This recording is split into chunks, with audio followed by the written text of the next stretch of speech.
आपको समझाया बायो जियो chemical cycle. Actually जो केमिकल्स होते हैं वो नेचर से लिविंग की बॉडी में और लिविंग की बॉडी से वापस नेचर में मूव करते रहते हैं, साइक्लिक पाथवे में रोटेट होते रहते हैं। हमने कंप्लीट कर लिया वाटर साइकिल। आखिर वाटर कैसे मूव करता है, कहाँ से आता है, कैसे वापस कहाँ चला जाता है, क्या लाइफ के अंदर भी आता है, फिर लाइफ के अंदर आता है तो फिर बाहर कैसे जाता है, ये हमने पूरा कंप्लीट किया वाटर साइकिल अपने हिसाब से। किताब में जैसा लिखा है वो थोड़ा समझने के लिए आप थोड़ा उसको कोशिश कीजिएगा। मैं ये चाहता हूँ कि कंसेप्ट बच्चा कभी रटे नहीं, बल्कि उसको थोड़ा समझे, समझने की कोशिश करे। किताब में तो बहुत अच्छे ढंग से फिर लिखे हैं, बाकी चीज़ आप फिर खुद पढ़ते रहिएगा। दूसरा मैंने यहाँ पर आपको कंप्लीट किया था नाइट्रोजन साइकिल। मैंने बताया कि नाइट्रोजन कैसे लिविंग में आता है। पहले तो एटमॉस्फेयर की नाइट्रोजन सॉइल में जाएगी, फिर सॉइल से प्लांट उसको नाइट्रेट के रूप में एब्जॉर्ब करेंगे। नाइट्रेट, हाँ ये याद होगा आपको, नाइट्रेट NO3। प्लांट जब इसको एब्जॉर्ब करते हैं तो इस नाइट्रोजन का इस्तेमाल करते हैं वो प्रोटीन बनाने के लिए। अपना जब फूड बनाते हैं तो प्रोटीन बनाते हैं, और ये प्रोटीन ही फिर एनिमल की बॉडी में ट्रांसफ़र होती है और एनिमल को भी अपना नाइट्रोजन मिल जाता है। एक्चुअली प्लांट और एनिमल की हर सेल में, प्लांट और एनिमल की हर सेल में नाइट्रोजन होना बहुत ज़रूरी है, हाँ, क्योंकि ये DNA बनाने में काम आता है, प्रोटीन बनाने में काम आता है, और बिना DNA बिना प्रोटीन के तो सेल कैसे बन पाएगी। तो नाइट्रोजन मोस्ट इम्पोर्टेंट एलिमेंट है जो हर लाइफ को आवश्यक होता है। ये मूव करता है, एयर से प्लांट में आता है, प्लांट से एनिमल में जाता है, और प्लांट और एनिमल जब मरते हैं तो वापस ये एयर में ही चला जाता है। ठीक है, तो ये नाइट्रोजन साइकिल हम पूरा कर चुके थे। अभी आपके कुछ और साइकिल बाकी हैं, उनको भी जल्दी से देख लेते हैं, और उसके बाद कुछ एनवायरमेंटल प्रॉब्लम्स को भी डिस्कस करेंगे, और चैप्टर आज थोड़ा ख़त्म करने की कोशिश करेंगे। नेक्स्ट हमारे पास आता है कार्बन साइकिल। कार्बन साइकिल, तो कार्बन मतलब C। अब ये देखना है कि बायो जियो केमिकल साइकिल, सराउंडिंग में कार्बन कहाँ कहाँ है और लिविंग की बॉडी में कार्बन कहाँ है, ये आपको जानना है। कार्बन आखिर एटमॉस्फेयर में कहाँ मिलता है और हमारी लाइफ में कहाँ मिलता है, ये आप समझने की कोशिश करो। नेचर में कार्बन कहाँ है? नेचर में कार्बन हवा के अंदर मौजूद है, कार्बन डाइऑक्साइड गैस के रूप में, या फिर कार्बन मोनोऑक्साइड के रूप में। देखिए कार्बन यहाँ पर मौजूद है। कार्बन डाइऑक्साइड गैस कितना होता है? 0.03% होता है एयर में, याद होगा आपको। कुल मिला के हवा के अंदर कार्बन पाया जाता है, ये बात क्लियर हो गया। चलिए अब थोड़ा सा पानी की बात करते हैं। पानी में कार्बन कहाँ होता है?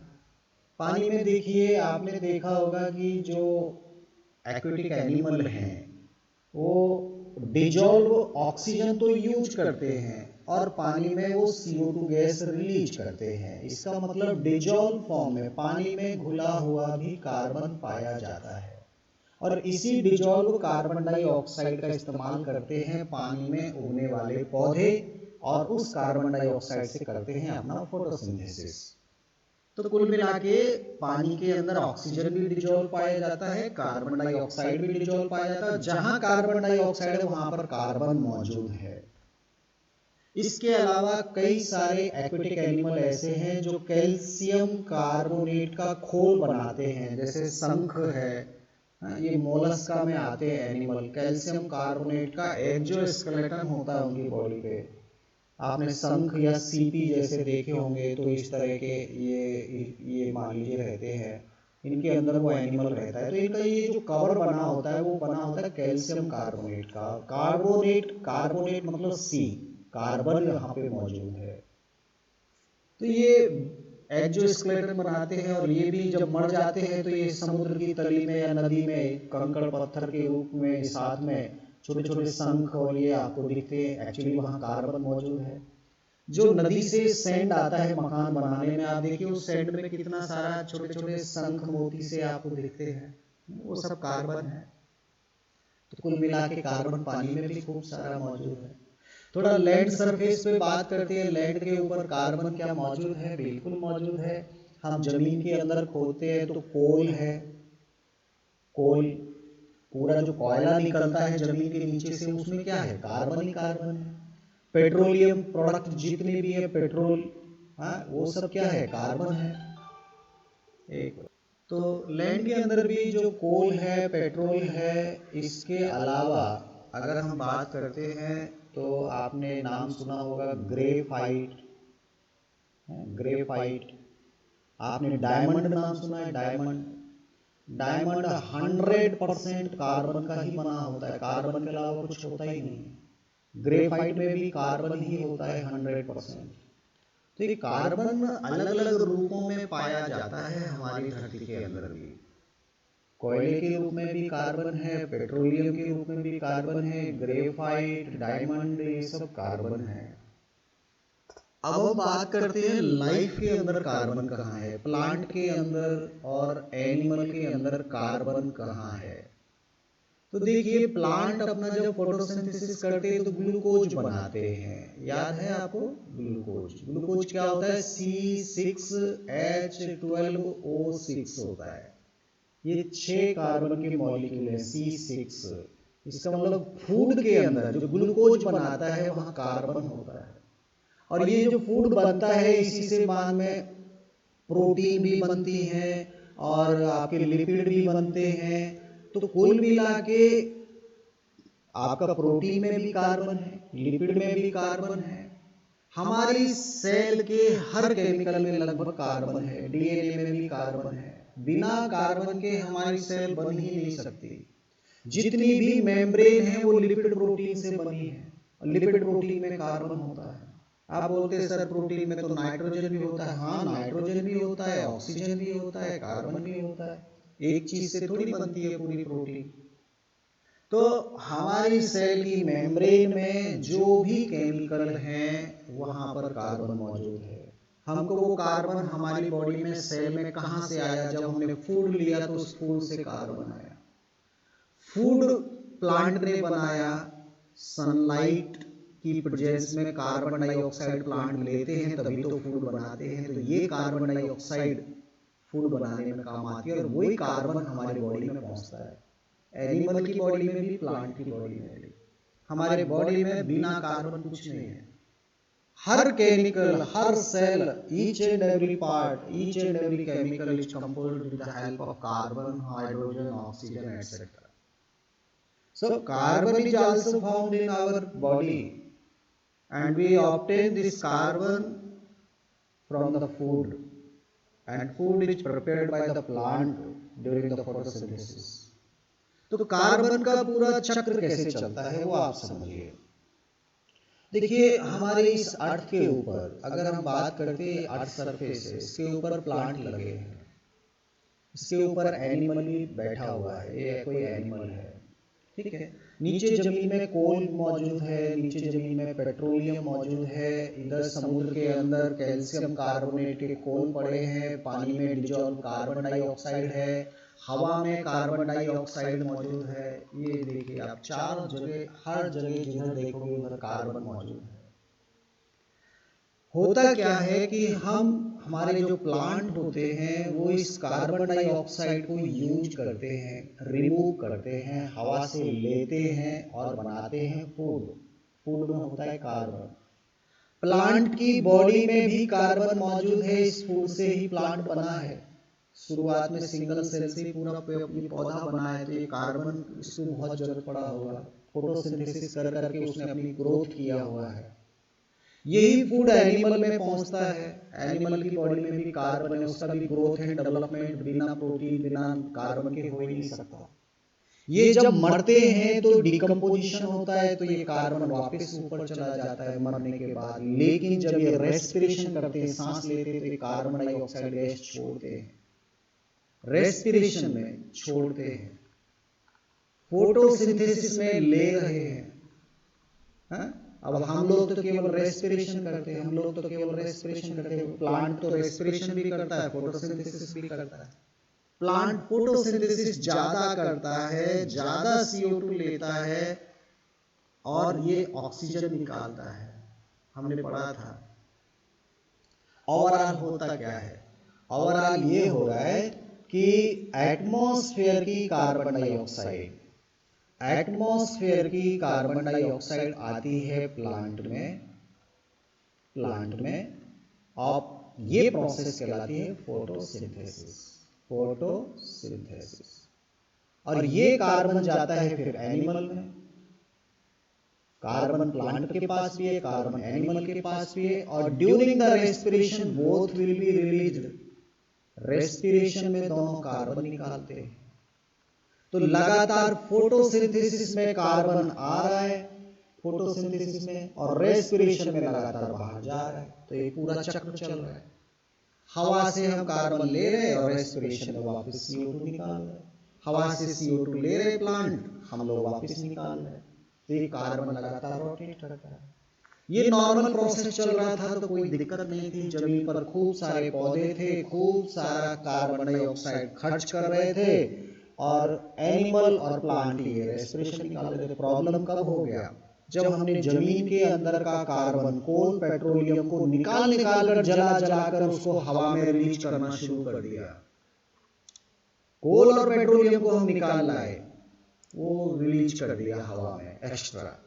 और पेड़ हमने काट दिए, डिफोरेस्टेशन कर दिया, जंगल काट रहे, तो CO2 अब कम खर्च हो रहा है। रेस्पिरेशन तो सब कर रहे हैं, और जो सॉइल का CO2 था वो भी लगातार बाहर आ गया। बहुत सारे केमिकल भी सॉइल में पाए जाते हैं कार्बोनेट के रूप में, कैल्शियम कार्बोनेट वगैरह, ये सब भी। इनका तो कोई चलो ज्यादा रोल नहीं है, मेन है कोल एंड पेट्रोलियम। ये कार्बन आ रहा है, तो हवा के अंदर लगातार CO2 की कंसंट्रेशन बढ़ रही है। 0.03% ही होना चाहिए, लेकिन due to the burning of these fossils fuel, इनको क्या बोलते हैं? फॉसिल्स फ्यूल बोलते हैं। Due to the burning of these fossil fuel, the concentration of CO2 is regularly increasing in our atmosphere. And one more reason to increase the carbon dioxide in the atmosphere is the deforestation. Actually, we are cutting the trees. Deforestation. वो कम करते थे, अब वो plant ही कम हो जाएंगे तो फिर कम कौन करेगा? CO2 तो हम रोज लगातार बढ़ा रहे हैं, तो ये बढ़ता है, तो इससे प्रॉब्लम आता है, जिसको हम बोलते हैं ग्रीन हाउस इफेक्ट। प्रॉब्लम को क्या बोलते हैं? Green house effect. ये इफेक्ट क्या होता है, कैसे होता है, ये मैं अभी आपको समझाऊंगा, लेकिन अभी हम पढ़ रहे हैं चक्र कैसे चल रहा है कार्बन डाइऑक्साइड का। तो हवा की CO2 प्लांट लेते हैं, फिक्स करते हैं, उससे केमिकल बना लेते हैं। वो केमिकल फूड के रूप में सबको मिल जाता है, सबको कार्बन मिल जाता है। जब ये लिविंग रेस्पिरेशन करते हैं तो CO2 को वापस हवा में छोड़ देते हैं। तो हवा से CO2 हम लेते भी हैं और वापस छोड़ते भी हैं। ये लगातार एक चक्र के रूप में चलता रहता है। ये हमारा था कार्बन साइकिल। मैंने आपको लगभग हर चीज बताई कि कार्बन कहाँ कहाँ है। कार्बन ग्रेफाइट के रूप में है, कार्बन डायमंड के रूप में है, कार्बन एक्सोस्केलेटन के रूप में है, पानी में घुला हुआ कार्बन है, हवा में कार्बन है, और हमारी बॉडी के अंदर हर केमिकल के अंदर कार्बन है। So that was the carbon cycle. I think आप इसको थोड़ा समझने की कोशिश करेंगे तो पूरा आपको समझ में आएगा। अगला हमारा है ऑक्सीजन साइकिल, जो जस्ट इसी से रिलेटेड है। चलिए अभी बात करते हैं हम ऑक्सीजन साइकिल की। ऑक्सीजन साइकिल, अब ऑक्सीजन कहाँ कहाँ मिलता है वो थोड़ा फिर से अगर बात करें तो जैसे कार्बन साइकिल था लगभग वही ऑक्सीजन साइकिल है, कोई खास अंतर नहीं है। एयर के अंदर अगर हम बात करते हैं तो 21% ऑक्सीजन है हवा में, ठीक है। पानी की बात करते हैं तो पानी के अंदर भी डिजॉल्व फॉर्म में आपका ऑक्सीजन मौजूद है, डिजॉल्व फॉर्म में मौजूद है। और जो आप कार्बोनेट की बात कर रहे थे, कैल्शियम कार्बोनेट या और भी कई सारे केमिकल कंपाउंड, उनमें भी ऑक्सीजन है। देखिए कार्बन तो है लेकिन ऑक्सीजन भी तो है। बहुत सारे ऐसे सल्फेट आयन बनते हैं, वहां पर भी ऑक्सीजन सल्फर के साथ जुड़ा हुआ। कई सारे केमिकल के रूप में ऑक्सीजन हमारी जमीन पर, हमारे पानी में पाई जाती है। अगर जमीन की हम और बात करें तो बस वो केमिकल के रूप में ही मौजूद है जमीन पर, और तो कुछ ऐसा नहीं है। हालांकि जितने भी केमिकल कंपाउंड हैं हमारे बॉडी के अंदर, लाइफ के अंदर, अगर हम प्लांट की बात करें, प्लांट के अंदर तो ये लिपिड, प्रोटीन और कार्बोहाइड्रेट की बात करते हैं, तो यहाँ पर भी ऑक्सीजन होता है। लिपिड, प्रोटीन, कार्बोहाइड्रेट, इनके अंदर भी ऑक्सीजन होता है। एक्चुअली ये हाइड्रोजन, कार्बन, ऑक्सीजन, नाइट्रोजन से ही बने हुए कंपाउंड हैं ये सब के सब। लिपिड, प्रोटीन, कार्बोहाइड्रेट किससे बने हैं? Hydrogen, carbon. जहां कार्बन है वहां लगभग ऑक्सीजन भी पाया जाता है। तो हमारी सेल की हर मेम्ब्रेन, हमारे सेल के अंदर मौजूद लगभग हर केमिकल के अंदर ऑक्सीजन भी मौजूद है।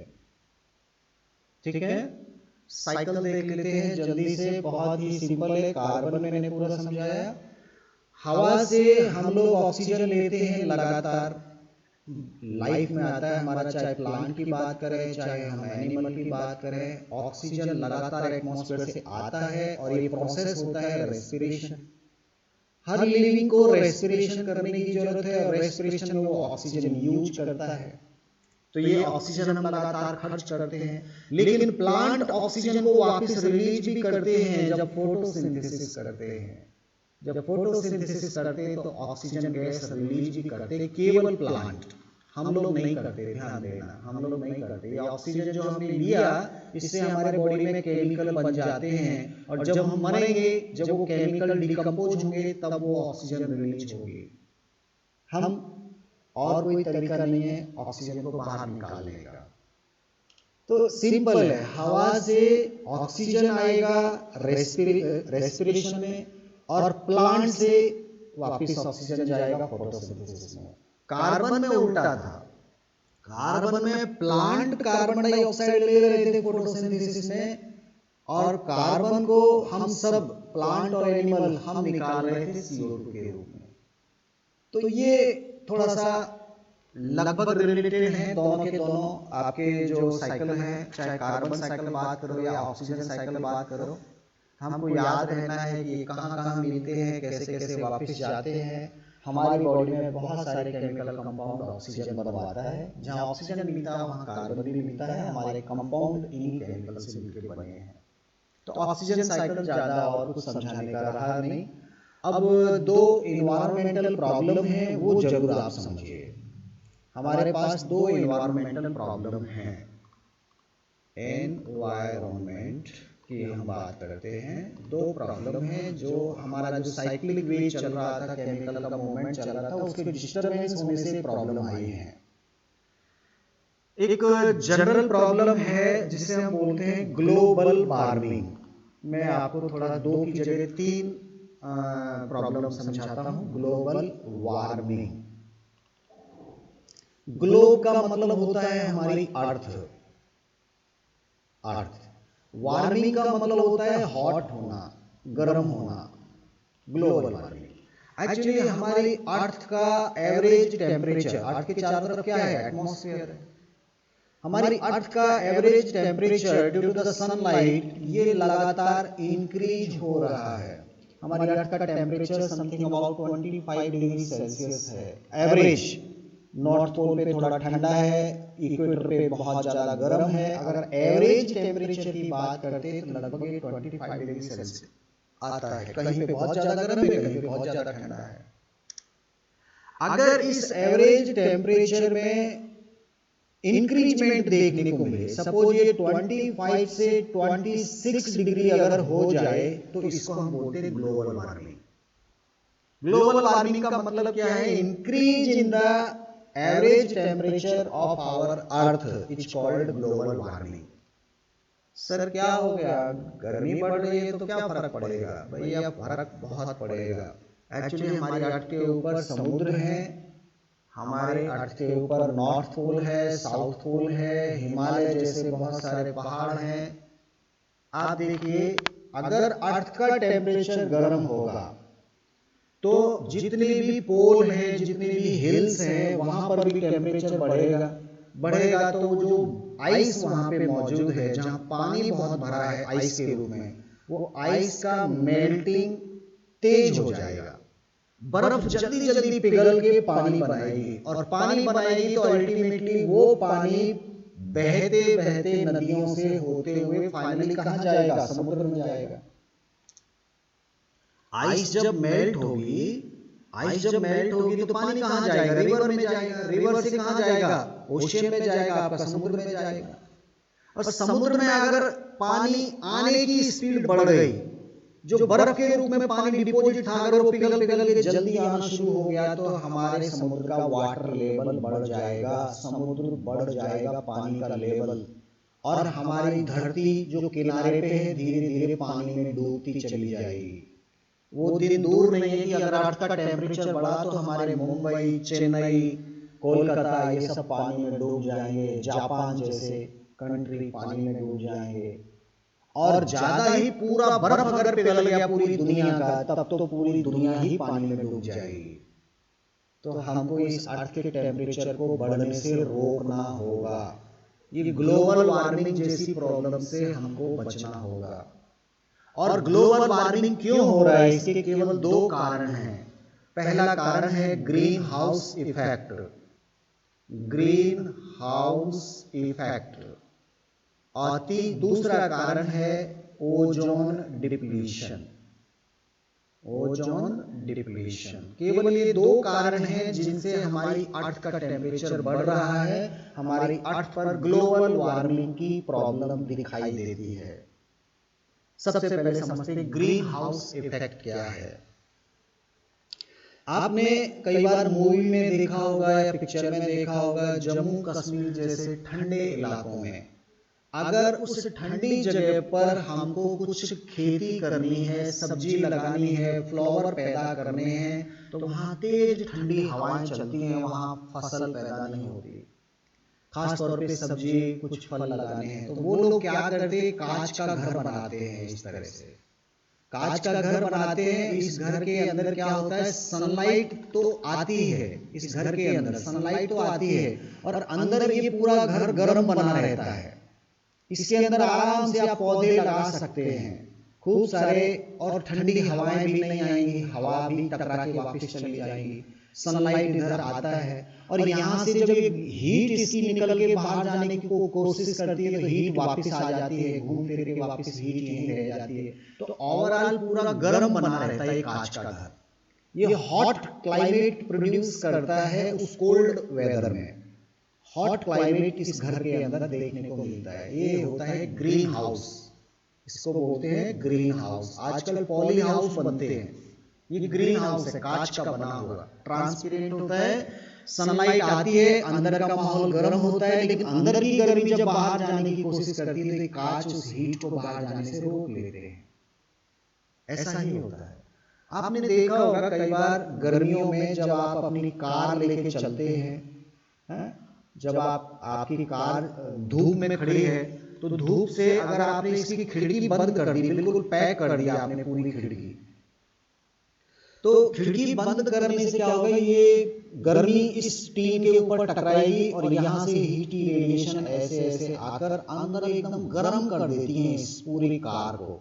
आप धूप में खड़ी हुई कार में दरवाजा खोल के तुरंत नहीं बैठ सकते। क्यों? क्योंकि अंदर बहुत ज्यादा हीट होती है।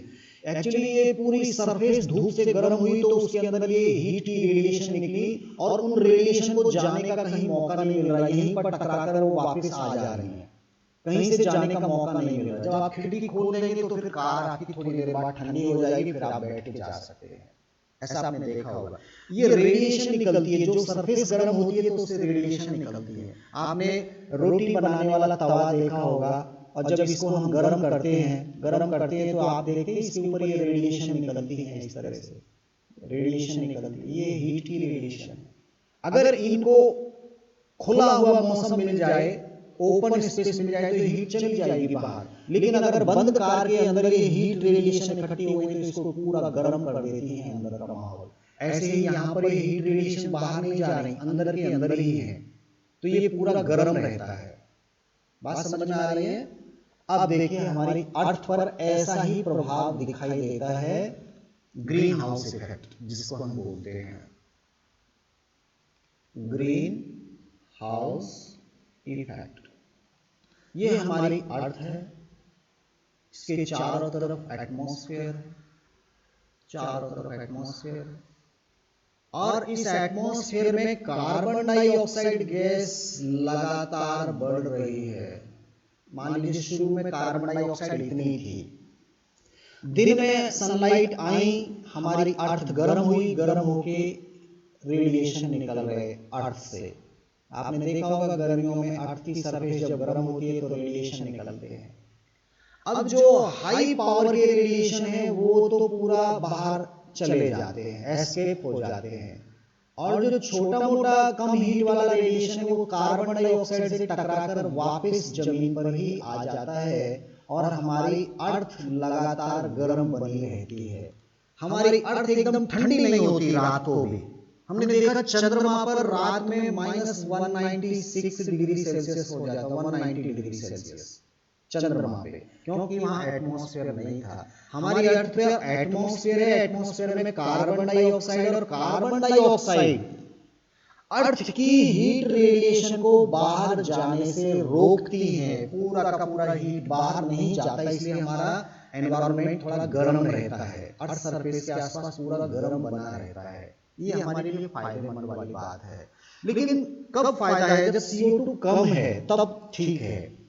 अगर CO2 बहुत ज्यादा बढ़ गया, CO2 मान लीजिए बहुत ज्यादा हो गया, अब जो बहुत हाई एनर्जी की रेडिएशन जो पहले बाहर चली जा रही थी, अब वो भी टकराकर वापस आना शुरू हो गई। अब हीट बिल्कुल बाहर जाएगी नहीं। अगर CO2 ज्यादा बढ़ गया तो हीट का बाहर जाना बिल्कुल रुक जाएगा, 100% हीट यहीं की यहीं रह जाएगी, और रोज लगातार हीट आएगी, रोज लगातार हीट आएगी, लेकिन हीट बाहर नहीं जा पा रही, जिससे हमारी अर्थ का क्लाइमेट लगातार गर्म होता जाएगा और ग्लोबल वार्मिंग जैसा प्रॉब्लम हमको दिखाई देगा। So we can say the greenhouse effect के लिए कौन सी गैस जिम्मेदार है? आंसर आएगा कार्बन डाइऑक्साइड गैस। अगर कार्बन डाइऑक्साइड गैस का लेवल ज्यादा बढ़ेगा तो हमारी अर्थ का हीट बाहर नहीं जा पाएगा, जिससे हमारी अर्थ का टेम्परेचर बढ़ जाएगा, और ऐसा नहीं बढ़ना चाहिए। अगर पूरी हीट आपके एटमॉस्फेयर ने रोक ली तो अर्थ का टेम्परेचर वाकई में बढ़ेगा और आइस मेल्ट होना शुरू हो जाएगी, स्पीड बढ़ जाएगी आइस मेल्ट होने की, और हमारा समुद्र का लेवल बढ़ेगा, जिससे हमारी धरती डूबती चली जाएगी। ऐसा नहीं होना चाहिए। बहुत सारा पानी बर्फ के रूप में डिपोजिट रहना चाहिए। पूरा पानी अगर समुद्र में आ गया तो तबाही आ जाएगी, प्रलय आ जाएगी। हाँ, ये ऐसा प्रॉब्लम है। तो आंसर आएगा which gas is responsible for CO2 gas. इसने किया क्या? ग्रीन हाउस इफेक्ट में हुआ क्या? Actually carbon dioxide can prevent the heat escape from the earth. So due to the increment in the CO2 gas in the atmosphere, the heat will not escape from the earth and overall the temperature will increase. ठीक है? तो देखिए ये green house effect में क्या हुआ, heat को वापस यहीं पर रिफ्लेक्ट कर दिया गया। That is the greenhouse effect. अब ओजोन डिप्लीशन जो दूसरा है, ozone depletion, ozone depletion just इसके अपोजिट काम करता है। ओजोन, मैं इसको भी समझाता हूं।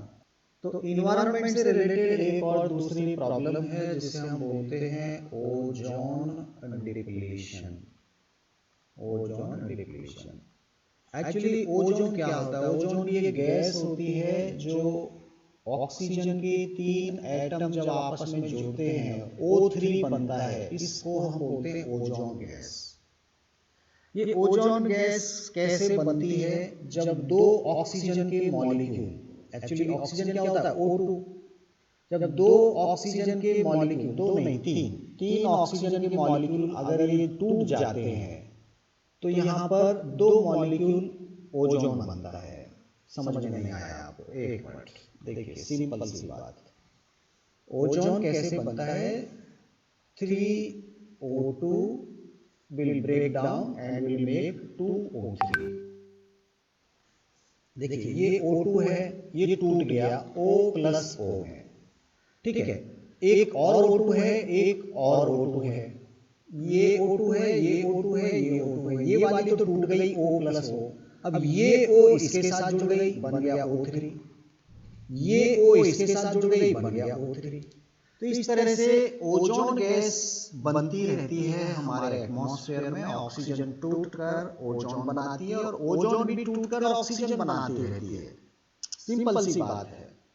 अपने को समझना है थोड़ा इफेक्ट क्या होता है, ओजोन कहाँ मिलती है पहले वो समझिए। ये आपकी अर्थ है और ये आपका एटमॉस्फेयर है। एटमॉस्फेयर के अपर पार्ट में यहाँ पर ओजोन गैस पाई जाती है।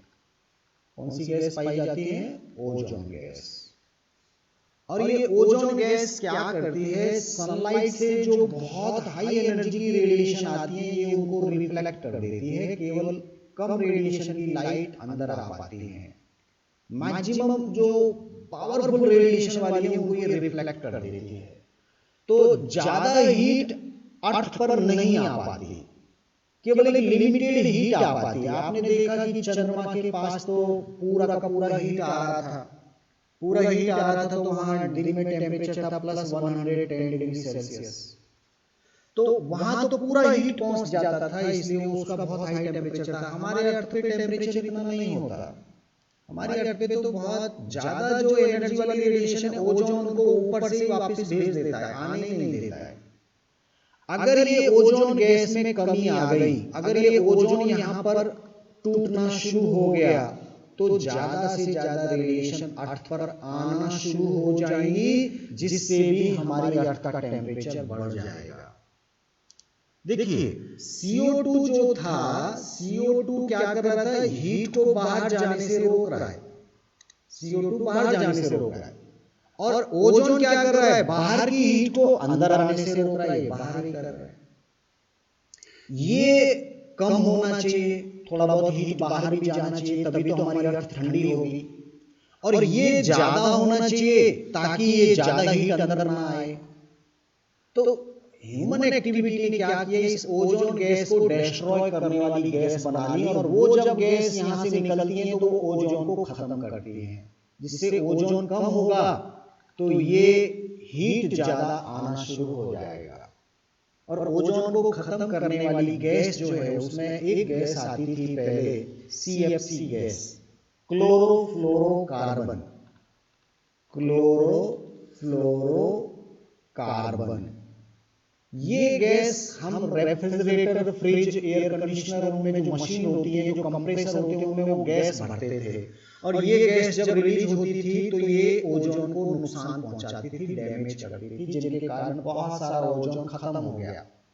आज हमारी अर्थ पर अंटार्कटिका के ऊपर ऐसा एटमॉस्फेयर मौजूद है जहां ओजोन बिल्कुल 100% खत्म हो गया। उस जगह को हम बोलते हैं ओजोन होल। उस जगह को क्या बोलते हैं? Ozone hole.